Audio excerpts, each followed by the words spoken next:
এই কুরকুরে নাকি বাসি ভাত দিয়ে তৈরি করা। তোমরা কি বিশ্বাস করবে? এটা বিশ্বাস না করারই কথা। প্রথমে আমরা বাসি ভাত নেব 1 প্লেট। ভাতটাকে ভালো করে বেটে নেব। এখানে বাটা হয়ে গেছে। বেশি আমি কিন্তু পাতলা করিনি, ঘনত্ব রাখতে হবে। পরিমাণ মতো লবণ দিয়ে দেবো, লঙ্কা গুঁড়ো দিব কালারের জন্য, দিয়ে দেবো 3 থেকে 4 চামচের মতো বেসন, আর দিয়ে দেবো কর্নফ্লাওয়ার।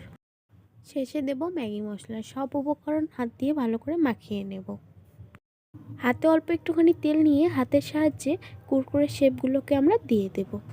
কড়াতে সাদা তেল দিয়ে দিয়েছি। গরম হয়ে গেলে এই কুরকুরেগুলো ভাজতে শুরু করব।